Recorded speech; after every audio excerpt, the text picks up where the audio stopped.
So it is Monday, which means time for a not so awesome review in this week of Y: The Last Man, the deluxe edition, book 1, written by Brian K. Vaughan, who you may know is currently doing Saga, which is amazing, and this book is simply amazing as well. I mean, really well written. I'm just putting that out there right away. Brian K. Vaughan is probably turning into one of my favorite writers. I'm hoping I'm pronouncing his last name right.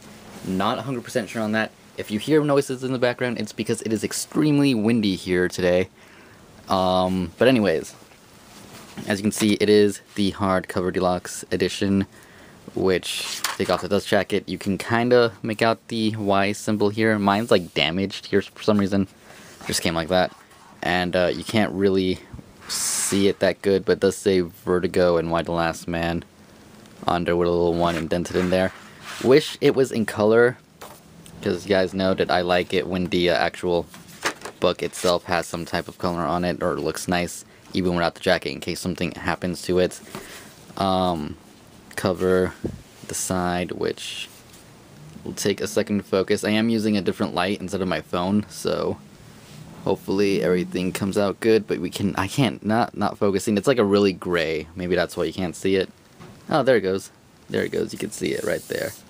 And the back of the book retails for $30 US, though just, you know, go on Amazon or in stock trades even, and you'll find it a lot cheaper, I guarantee it. Yeah, so Y: The Last Man came out a while ago. I don't remember exactly when. One of the main reasons I decided to read this, aside from my friend reading it and telling me it was good, is that it was on the show Chuck a lot. If you ever watched the show Chuck in Zachary Levi's character's room, he had Y: The Last Man, like, a poster, and I believe he even had the book, like, just sitting there, and it was still there throughout the entire series. And the fact that I, like, been going through, like, randomly looking at books, you know, well, what seems interesting, this one kept coming up as one of the best things out there, so I decided to get it, especially after my friend told me it was good, and it was amazing.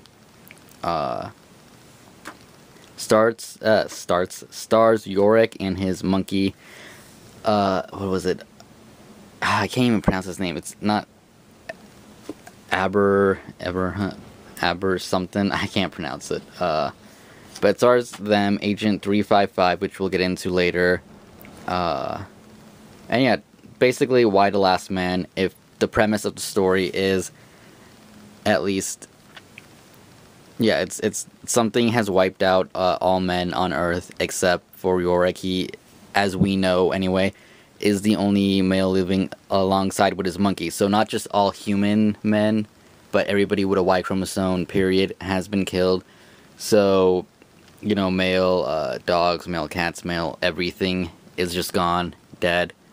And yeah, the world's going crazy because, you know, so many politicians were men, so many people doing these certain jobs that help power, you know, like people who run the power company and people who do all this other stuff were men. So I guess without them, a lot of things are going to, you know, But I'm gonna talk heavily, mostly about just the first issue on this one, and I'll kind of gloss over what else goes on throughout the story because I don't want to spoil it. Again, it is really good, and I just right away recommend it to anyone.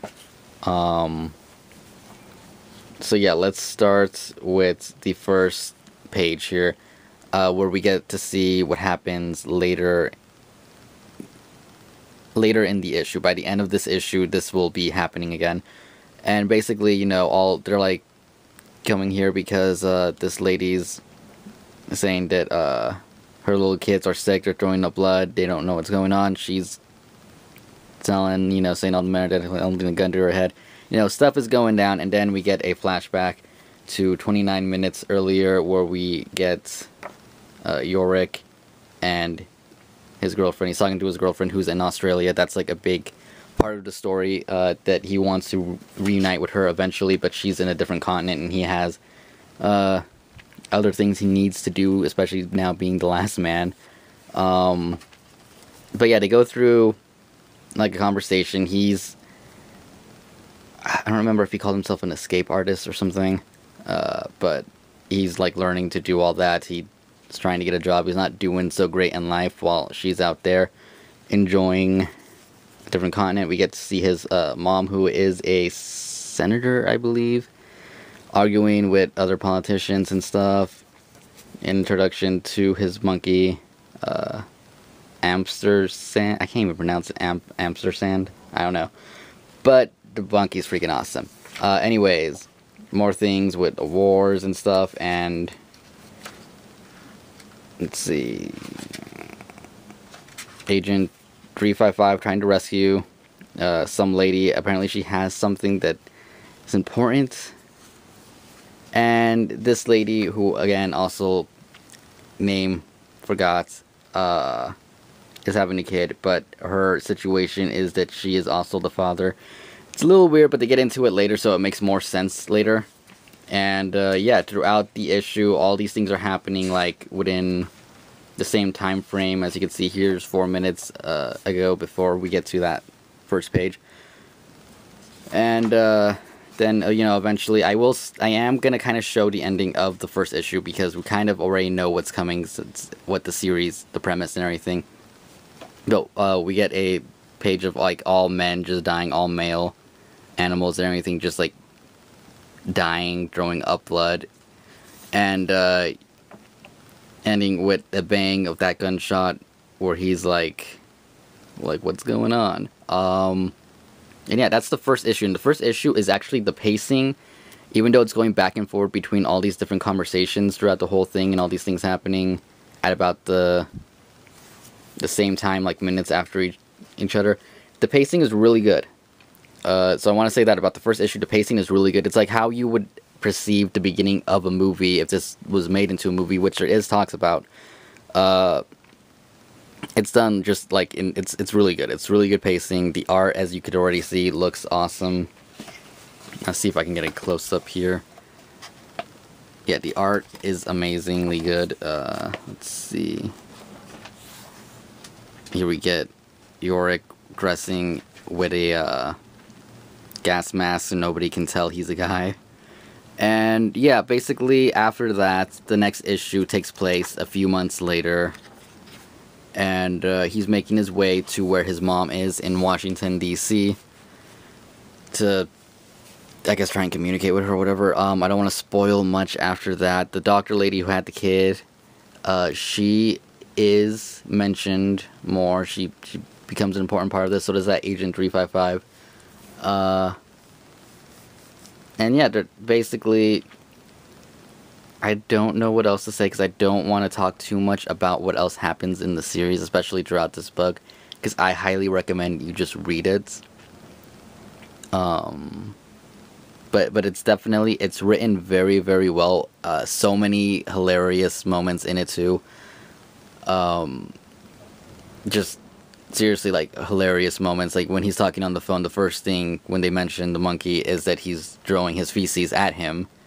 Yeah, it's funny. It's a funny book. It's written really well, and I highly recommend it.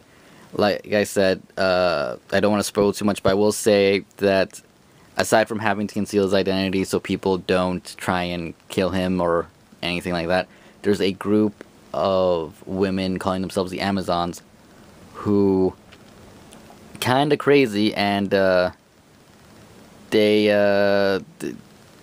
don't like men at all, so you can kind of see what happens when they find out there's a guy still living. Yeah, it's really good. It's paced really well. It has its great moments. Yeah, there's nothing more I want to say about it, because I really don't want to spoil this. Once I get into issue 2 and I do a review for volume 2, I should say, I'll spoil more of what happens in this book and more of that book. But for now, since it's volume 1, I don't want to talk too much about it, because I want you guys to read it. If you already read it, you already know how awesome it is. And if you want, you guys, leave a comment, and if you want to know more about it, just leave a comment and I'll reply to that comment letting you know what else, whatever it is you want to know. But yeah, aside from that, I would give it a perfect 5 squirrels. That's my rating system, don't mock it. And yeah, go out, get it, get it online cheap or something. Get it in paperback if you have to. But it is definitely really, really good. Published by Vertigo.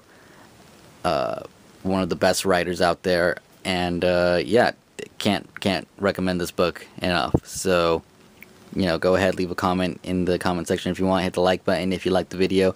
Don't forget to subscribe, because that is awesome when people subscribe, because it makes me go yay. And yeah, that's pretty much that. I will see you next week with another not so awesome review of what I haven't decided yet, but it will be awesome, hopefully. And thanks for watching. I will see you later. Goodbye.